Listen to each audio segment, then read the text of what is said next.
Primera carta del apóstol Juan, capítulo 4, versículos 1 al 6.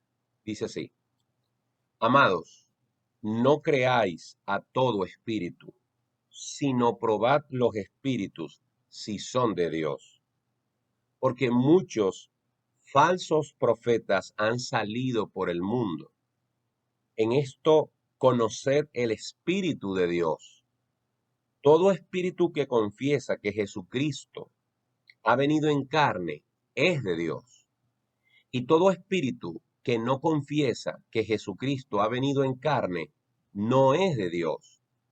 Y este es el espíritu del anticristo, el cual vosotros habéis oído que viene y que ahora ya está en el mundo. Hijitos, vosotros sois de Dios y los habéis vencido, porque mayor es el que está en vosotros que el que está en el mundo. Ellos son del mundo, por eso hablan del mundo, y el mundo los oye. Nosotros somos de Dios. El que conoce a Dios nos oye. El que no es de Dios no nos oye. En esto conocemos el espíritu de verdad y el espíritu de error. La carta del apóstol Juan, en este caso la primera, es un tratado donde se exponen varios temas. Ya hemos dicho que se habla mayoritariamente del amor de Dios. Pero una vez más, el apóstol Juan en este capítulo 4 retoma un tema que ya había tratado en capítulos anteriores, y es el tema de estar seguros de la doctrina que nosotros tengamos en nuestra mente y en nuestro corazón.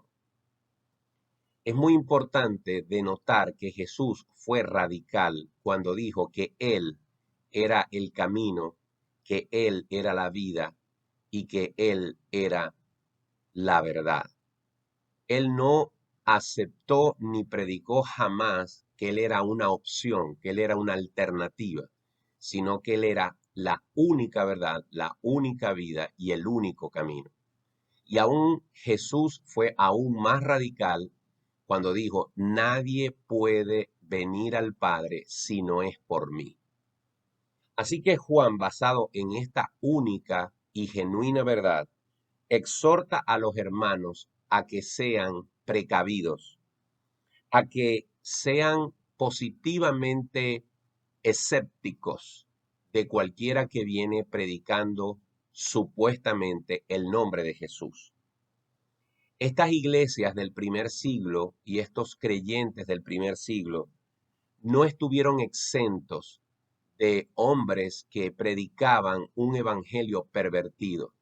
Y ya dijimos, cuando comenzamos esta carta de Juan, que había un profundo movimiento gnóstico dentro de la iglesia, que entre las herejías que ellos expresaban era que ellos creían en Jesús, que ellos creían en Cristo, pero que este Cristo no había venido en carne, sino en forma visible, pero que él era un espíritu, una cosa garrafalmente contraria a la palabra y contrario a todo el plan de Dios de salvación.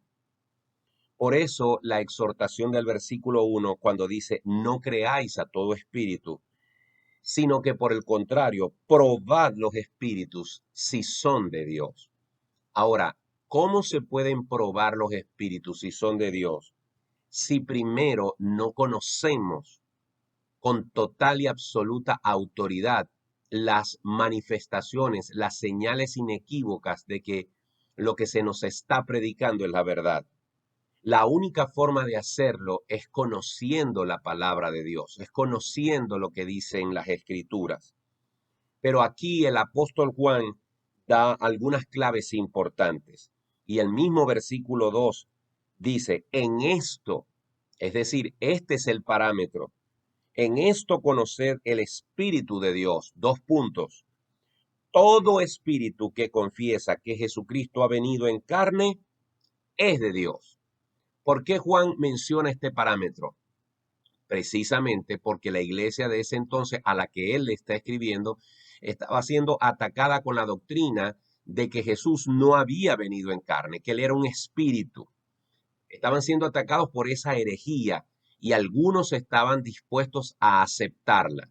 Como hoy en día, 2000 años después, muchos cristianos están dispuestos a aceptar cualquier ligereza y cualquier sutileza con la que se le predica un evangelio edulcorado, un evangelio adaptado a los nuevos tiempos, y la verdad genuina del evangelio ha sido diluida, distorsionada, debilitada en la predicación, y muchos aceptan el evangelio con cierta facilidad porque no se les está predicando el verdadero evangelio, sino un evangelio que se pueden probar y colocar como un traje a la medida. En este caso, la doctrina de enseñar que Jesús no había venido en carne era un evangelio definitivamente humanizado, intelectualizado, ajustado a los pensamientos del hombre. Versículo 3 dice, y todo espíritu que no confiesa que Jesucristo ha venido en carne no es de Dios. Y este es el espíritu del anticristo, el cual vosotros habéis oído que viene y que ahora está en el mundo. Satanás sabe y conoce que la gente tiene comezón de oír, que la gente quiere escuchar cosas agradables. Por eso, desde el Edén, él usó esta estrategia para decirle a Eva, para decirle a ella cosas disfrazadas, distorsionadas, medias verdades, para entonces poder entrar con mayor facilidad. Tengamos cuidado porque el evangelio falso no se nos presenta como una doctrina abiertamente y a todas luces como falsa, sino que son medias verdades mezcladas con terribles y diabólicas mentiras. Versículo 4, hijitos, vosotros sois de Dios y los habéis vencido porque mayor es el que está en vosotros que el que está en el mundo. Ellos son del mundo, por eso hablan del mundo y el mundo los oye. No debemos temer a los falsos profetas, no debemos temer a los falsos espíritus, porque los que somos realmente hijos de Dios estamos siendo habitados por el Espíritu de verdad y Él nos conduce a toda verdad y la sangre del Señor Jesucristo nos libra y nos limpia de todo pecado y el diablo no nos puede tocar. Pero debemos recordar siempre que el mundo está dispuesto a escuchar a esos falsos profetas, pero a nosotros no nos quieren escuchar. Y así termina el versículo 6. Nosotros somos de Dios. El que conoce a Dios nos oye. El que no es de Dios no nos oye. En esto conocemos el espíritu de verdad y el espíritu de error.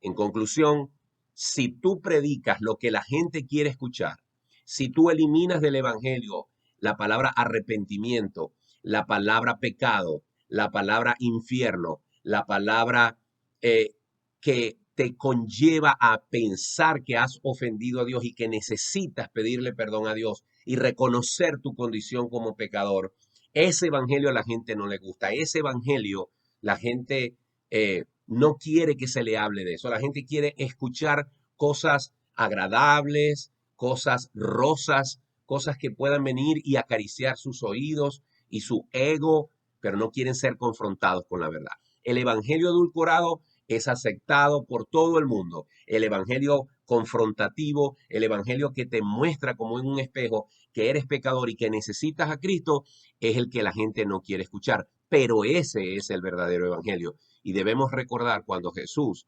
habló de esta forma confrontativa y muchos se fueron. Y entonces cuando quedó solamente el grupo pequeño de sus discípulos, le dijo, ¿y vosotros también os queréis ir? Y Pedro dijo aquella hermosísima frase, Señor, ¿a quién iremos si tú tienes palabras de vida eterna? Que el Señor te dé la capacidad, que el Señor te dé la sabiduría para conocer y defender el verdadero evangelio. Que Dios te bendiga.